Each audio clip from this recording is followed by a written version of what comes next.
Bienvenidos a las clases de Biología Evolutiva Humana, en este caso a la última clase de desarrollo embrionario. Vamos a ver hoy la gemelaridad. La gemelaridad involucra el desarrollo durante la gestación de más de un embrión o feto.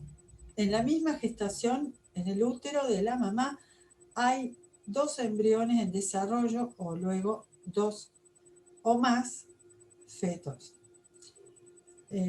Vulgarmente se le dice mellizos a 2 individuos que se han desarrollado durante la misma gestación o compartiendo el útero durante la gestación y que nacen aproximadamente en el mismo momento.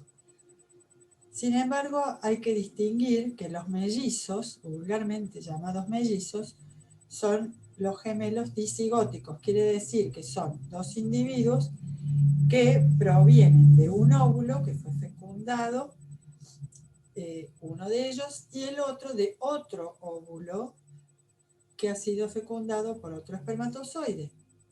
Es decir, que una de las causas de la existencia de mellizos, o la causa de la existencia de mellizos, es que en ese ciclo ovulatorio la mamá liberó del ovario 2 óvulos, uno a continuación de otro, y que ambos fueron interceptados por un espermatozoide cada uno, y entonces se generaron 2 cigotos. Por lo tanto, luego se generaron 2 blastocistos y ambos implantaron casi al unísono en el útero.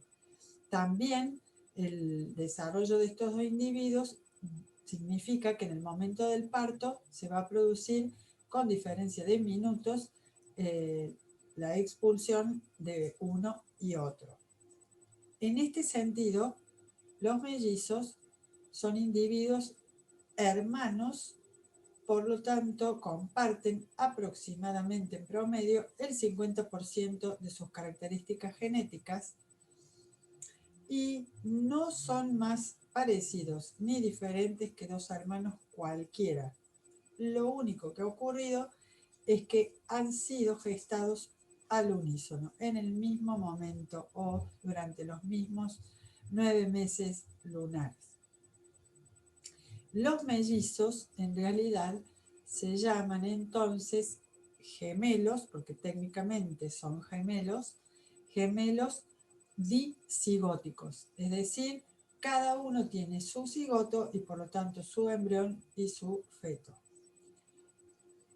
El otro caso es el de los gemelos reales, por decirlo así, o los gemelos idénticos. Esto ocurre cuando, a partir de un cigoto, en estadios muy tempranos, mientras, por ejemplo, está en la etapa de mórula, se escinde la mórula en 2 partes y genera 2 embriones, luego 2 blastocistos, pero que en realidad provienen de la misma única célula original o cigoto. Por lo tanto, esto genera 2 individuos que son clones, son genéticamente idénticos. Estos son los gemelos verdaderos. También a los gemelos verdaderos se les llama unicigóticos o monocigóticos por provenir del mismo cigoto. No solamente se puede escindir la mórula, a veces se escinden las 2 primeras blastómeras y a veces se escinde dentro del blastocisto el macizo celular interno, separándose en 2 masas que generan 2 embriones diferentes, pero con la misma carga genética. Vamos a ver un poquito ahora cómo ocurren estos fenómenos.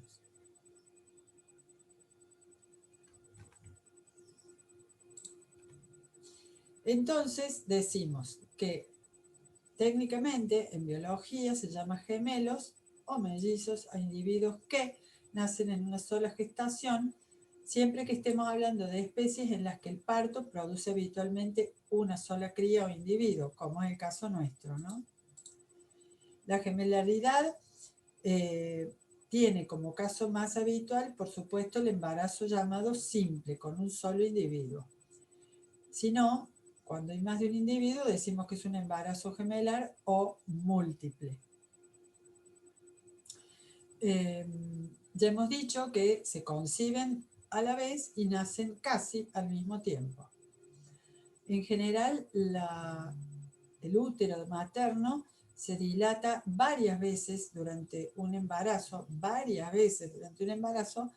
pero llega un momento en que con embarazos múltiples o gemelares, el espacio de los que disponen los fetos para poder moverse y hacer algunas actividades propias del feto, como el tragado, el chuparse el dedo, el tragado líquido amniótico, etcétera, se ven impedidos, y esto suele empujar también el cuello del útero, desatando el parto a menudo antes de las 38 semanas.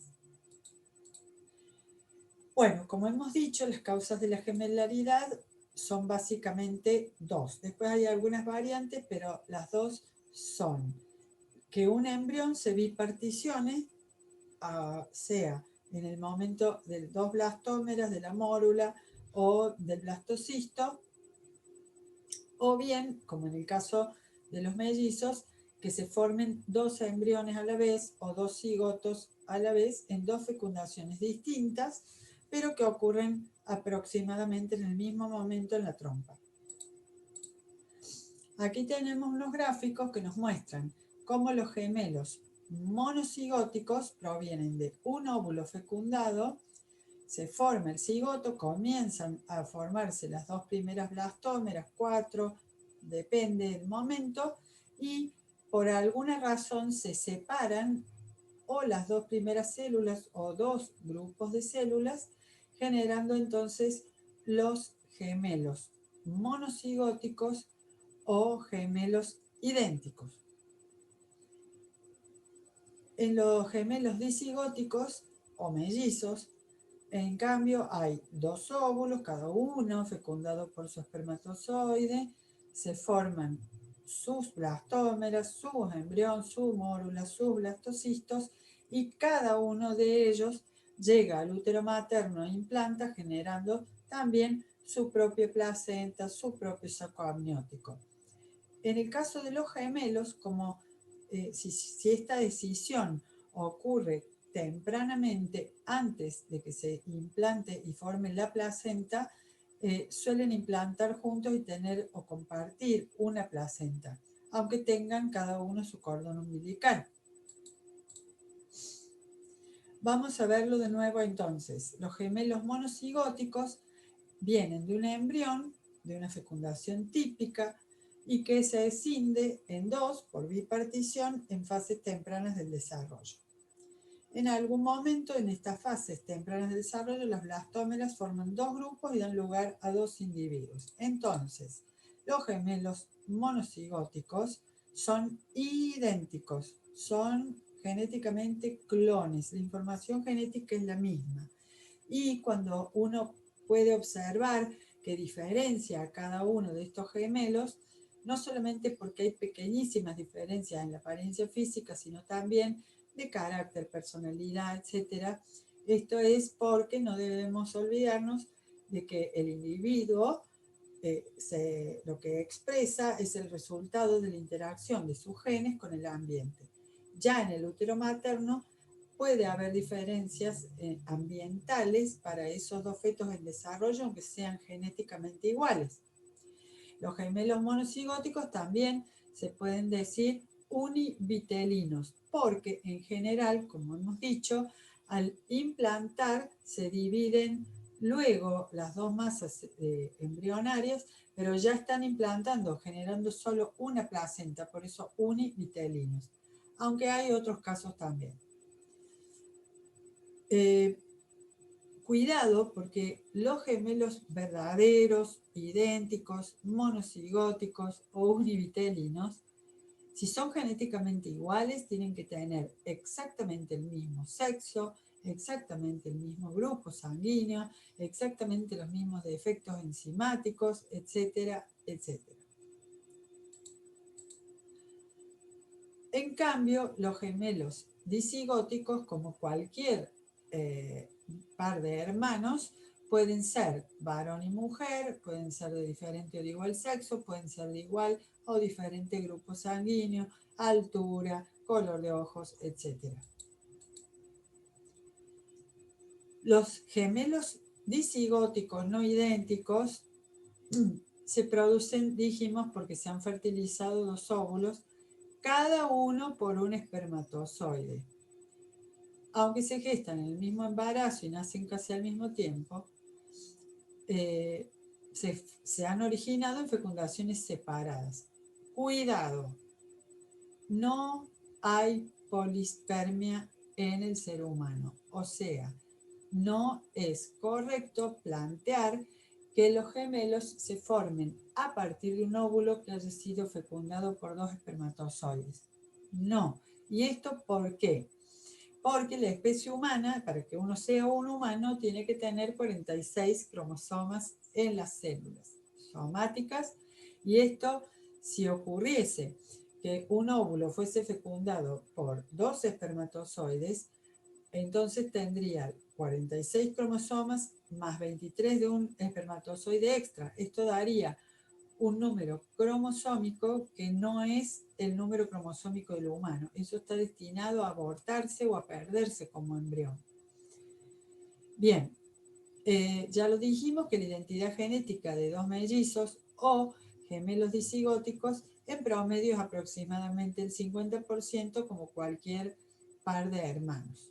Sí pueden tener entonces distintos sexos y distintas características genéticas o genotipos. Aquí tenemos otro gráfico. En este gráfico queda bien claro que los gemelos disigóticos o simplemente mellizos tienen cada uno de ellos un óvulo fecundado por su espermatozoide, por decirlo así, tienen la formación de su blastómeras, mórulas, blastocistos, cada uno de ellos implanta en el útero y forma su placenta y su saco vitelino como corresponde. En los gemelos monocigóticos, como la palabra lo indica, hay un solo cigoto. Este cigoto, en uno de los casos, se escinde en etapas tempranas, por ejemplo, durante las blastómeras, se divide, genera dos blastocistos, pero que genéticamente provienen de la misma genética, y cada uno de ellos implanta. Es raro, pero que implanten así, pero pueden implantar y generar cada uno su placenta. Mucho más común, por eso se les dice univitelinos, es que en etapas tempranas se desarrollen separándose, por ejemplo, el embrioblasto, generando así cada uno su amnios, ¿sí? Cada uno su amnios, y generando una única placenta que está a veces bastante fusionada, y entonces ahí aparece el término de univitelinos. Aunque tengan su su amnios propio, tienen una placenta compartida.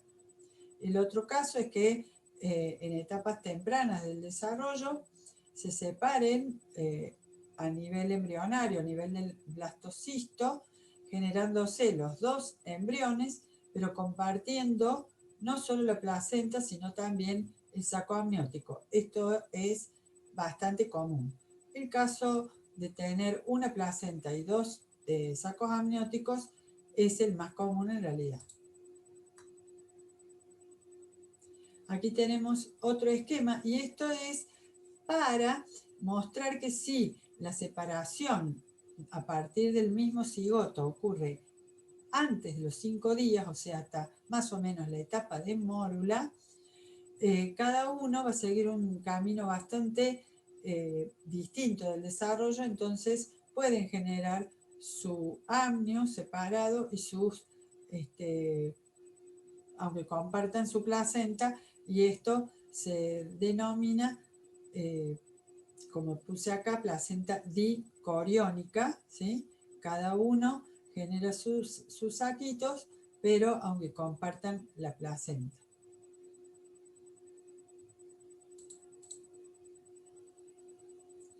Bien.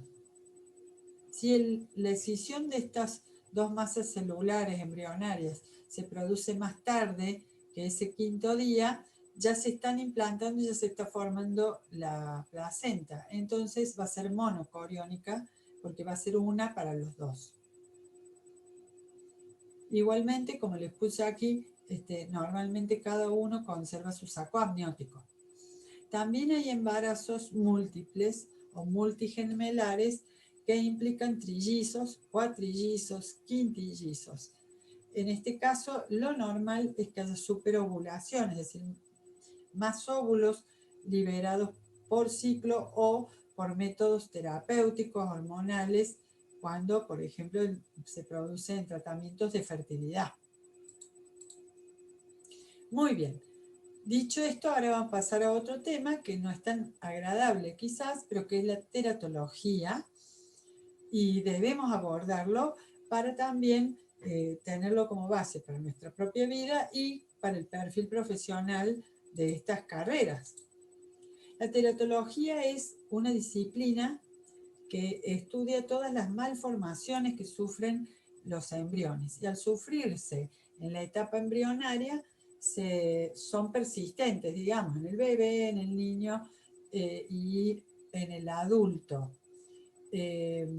Estas malformaciones pueden, o anomalías, también pueden ser de tipo genética, es decir, venir como aberraciones o transformaciones en el ADN, en los genes, y si no, pueden producirse, aunque no vengan genéticamente programadas, producirse durante la gestación, o sea, factores ambientales que están incidiendo en la mamá o que están incidiendo directamente sobre este embrión o feto, de manera tal que alteran la organogénesis, la histogénesis y provocan daños, muchos de ellos o la mayoría de ellos irreversibles.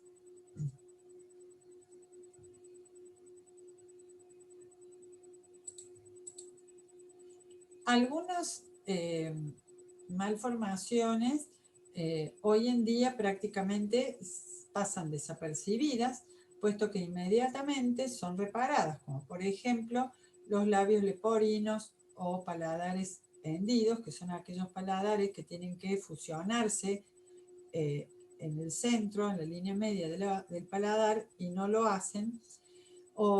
Y esto pasa prácticamente hoy desapercibido. También hay otras malformaciones que afectan el desarrollo cerebral y entonces son muy graves, la mayoría de ellas no llegando a término. Otras, por ejemplo, involucran la falta de desarrollo de un órgano, por ejemplo, la microoftalmia o anoftalmia, que afecta al desarrollo de los ojos, y otras que, si bien no es que pasen desapercibidas, pueden suplirse la funcionalidad, como por ejemplo la falta de un dedo, el acortamiento de algunos dedos, incluso falta de más de un dedo. Es importante destacar que las afectaciones embrionarias teratológicas, como lo dijimos ya en algún momento, tienen que ver con la etapa del desarrollo embrionario de que se trate. Cuando estamos dentro de las primeras 2 semanas, cuando hay una afectación fuerte del preembrión en este caso, o del embrión, normalmente implica que este embrión se aborta, es decir, es directamente disgregado, muere, es disgregado por los tejidos maternos, o directamente decide o cae con la próxima menstruación. Es mucho más frecuente el aborto espontáneo en estos casos. Distinto es el periodo de las anomalías congénitas graves. Estas anomalías se dan cuando, y justamente en el periodo embrionario. Como ustedes ven, estas líneas rojas están fundamentalmente entre la tercera y la octava semana, porque es cuando formábamos el disco trilaminar, la histogénesis y la organogénesis primaria, o sea que afectar justo en este momento arruina el desarrollo del órgano de aquí para adelante. Algo más leves son los defectos funcionales o anomalías leves que se producen ya en la etapa fetal, porque los órganos están ya conformados fundamentalmente, entonces sí puede pasar que le detengan su desarrollo y queden como órganos más pequeños que no terminaron de desarrollarse, o que su función no sea al 100%. A veces son más graves, depende del órgano afectado, y sobre todo si hablamos de quién, del sistema nervioso. Porque si hablamos del sistema nervioso central, algún problema que ocurra aún, por ejemplo, en la semana 15, puede ser bastante grave. ¿Qué son los agentes teratógenos? Son justamente aquellos agentes físicos, químicos o biológicos que afectan justamente al desarrollo normal de los tejidos, órganos y sistemas del embrión o del feto. Aquí podemos decir que uno de ellos son los factores genéticos, o sea, aquellos defectos que vinieron como un cambio, modificación en los genes. Los padres pueden padecer la misma enfermedad o ser simplemente portadores que causan esta anormalidad o que causan la anormalidad en los hijos cuando se reúnen los alelos de padre y madre. Muchos de estas anomalías genéticas pueden también estar asociados a las células sexuales, ¿sí? O sea, que si han sido afectados los espermatozoides u óvulos de la madre y del padre, entonces pueden aparecer estas anomalías genéticas en todos los hijos o algunos de los hijos.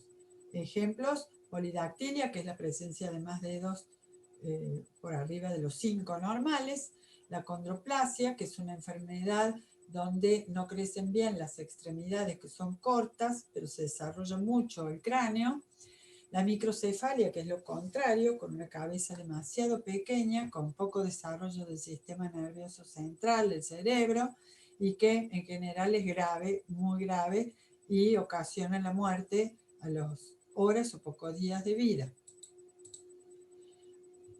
Aparte de los factores genéticos puntuales, están los factores llamados cromosómicos, es decir, cuando se duplica, se triplica, se altera todo el set de los cromosomas, o cuando, por ejemplo, aparece en vez de un par, un número de cromosomas más en el par, generando las trisomías, o dos más, generando las tetrasomías, y etcétera, que son las anomalías genéticas que nosotros ya conocemos.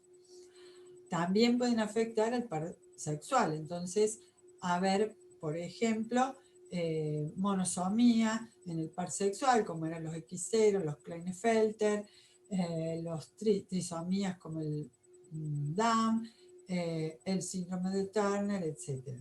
En algunos casos se da duplicación del par sexual, superhembras con 4X, pero también se pueden dar casos de hermafroditismo, donde están los XX y XY juntos, o sea, hay una tetrasomía del par sexual, pero además con diferenciación de los dos sexos.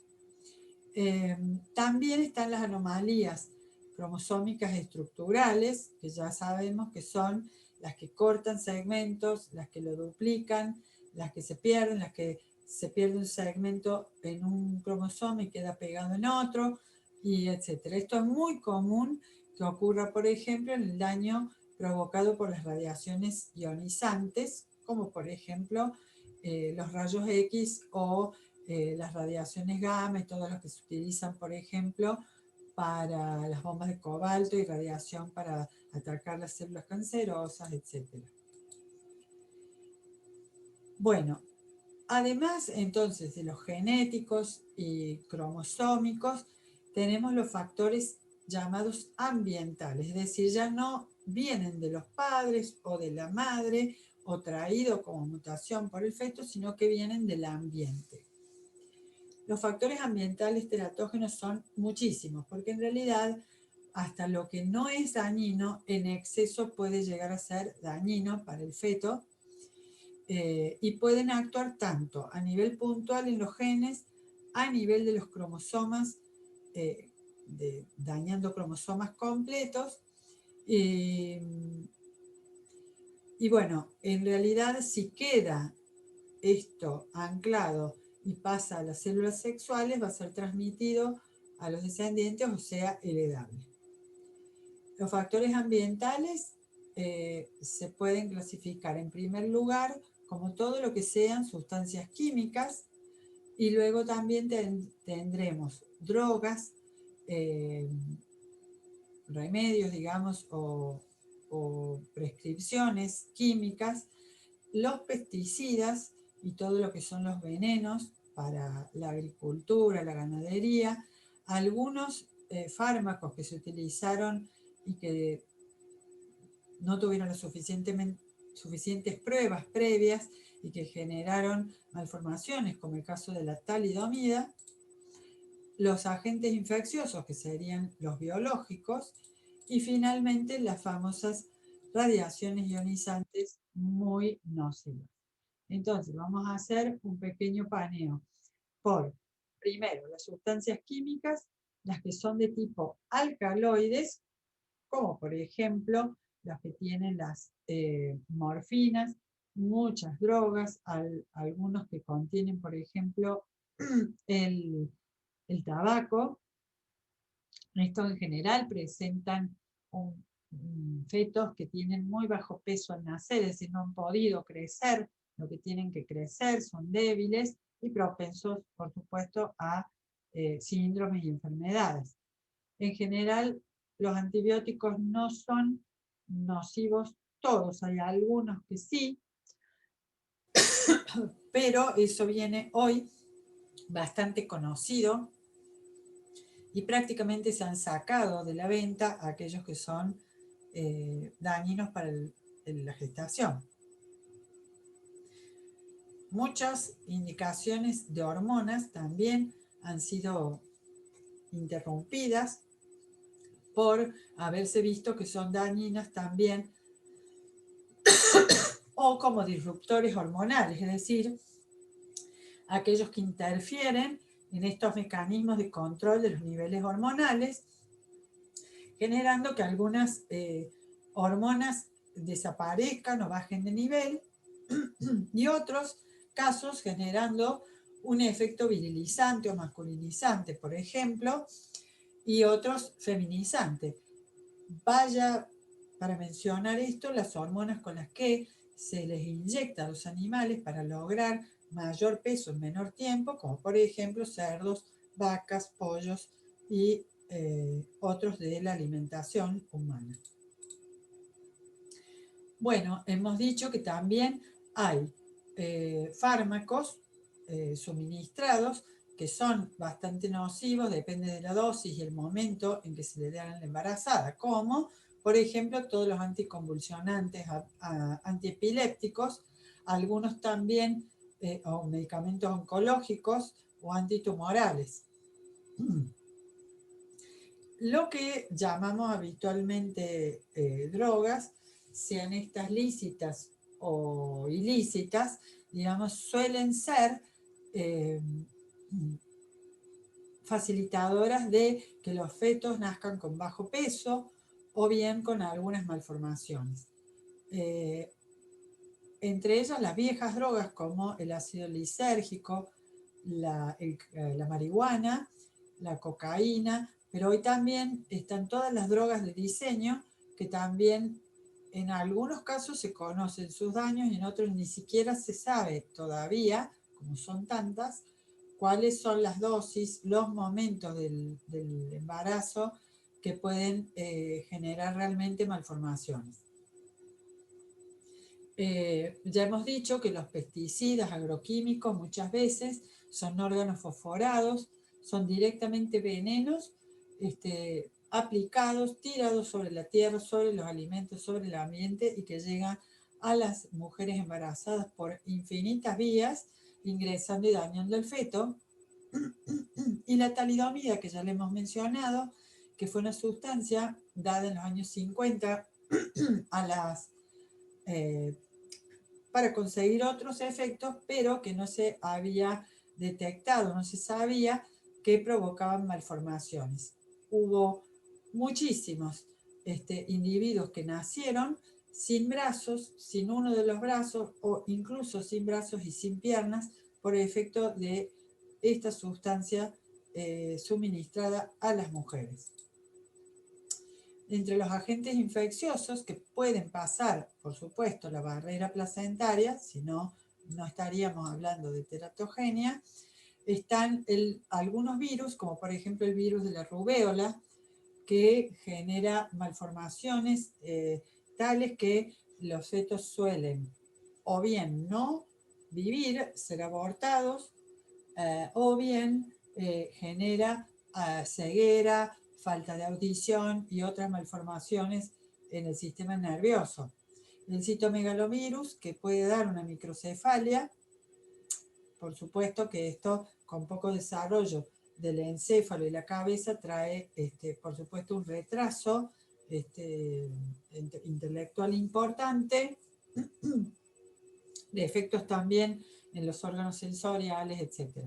La toxoplasmosis, este es un parásito, el Toxoplasma gondii, que por la sangre de la madre puede pasar la placenta, infectar también al feto, y una de las vías de ingreso es el contacto con gatos infectados con el parásito, y esto también produce daño cerebral, hidrocefalia, microcefalia y otras malformaciones cuando no producen el aborto, que puede ser prematuro o temprano, pero también avanzado a veces.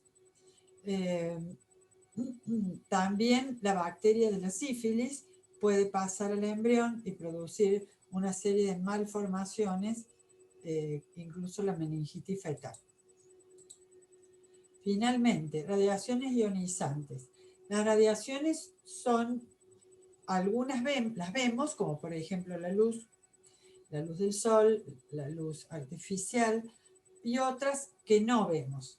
Y las que no vemos son muy peligrosas porque cuando se trata de las radiaciones ionizantes, como por ejemplo los rayos X que usamos para las radiografías, los rayos gamma, alteran directamente el ADN, hacen saltar las bases del ADN, cortan segmentos, cambian bases, alterando la información genética directamente. O sea que si esto afecta a las células germinales o sexuales, entonces van a provocar defectos también heredables en los hijos. En general, las alteraciones que producen las radiaciones ionizantes, dependiendo de la dosis, pero si es una alta dosis recibida por la mamá, son fatales, abortivas, pero si no pueden provocar serias malformaciones de todo tipo y a nivel del sistema nervioso central. Bien, un solo aspectito más para completar este tema es que hoy en día se utiliza la teratología del comportamiento, es decir, estudiar más que nada las conductas de los individuos, las conductas de las parejas, de las mamás embarazadas para identificar claves que permitan detectar, bueno, todos los compuestos que sean neurotóxicos para el feto o el embrión en el desarrollo temprano. Uno de estos es el alcohol, un modulador conductual importante, pero también que tomado en las primeras etapas, sobre todo cuando la mamá no está enterada de que está desarrollando las primeras etapas de un embarazo, puede generar malformaciones graves llamadas síndrome fetal alcohólico, que involucran, bueno, falta de fusión del paladar, de los labios, microoftalmia, microcefalia, anencefalia, espinas bífidas y toda una serie de trastornos. Como hemos dicho antes y lo hemos puesto aquí de nuevo, es importante destacar que la mayor sensibilidad a todos los agentes teratógenos se va a producir durante el periodo embrionario, entre la tercera y séptima semana de gestación, u octava si quieren, y un poquito más para el sistema nervioso, siendo que los trastornos estos durante las fases más tempranas van a ocasionar o el aborto espontáneo por la muerte prematura del embrión, o un aborto que si no es tan temprano puede producirse más adelante, o bien hacer que el bebé recién nacido sufra graves consecuencias y por lo tanto le cueste sostener la vida. Con esto hemos dado por terminado todo nuestro tema del desarrollo embrionario. Hemos pasado por todos los aspectos y esto de la teratología, vamos a decir que realmente su incidencia hoy, con todos los cuidados que tenemos, es mucho más baja y en general tenemos que prestar más atención a todos los fenómenos tan preciosos y delicadamente ensamblados de la embriología humana, que no es más que el ciclo natural de la vida, cómo comenzamos a desarrollarnos y a formar cada una de nuestras partes para que puedan ejercer su función. Espero que les haya servido y nos vemos en la próxima clase.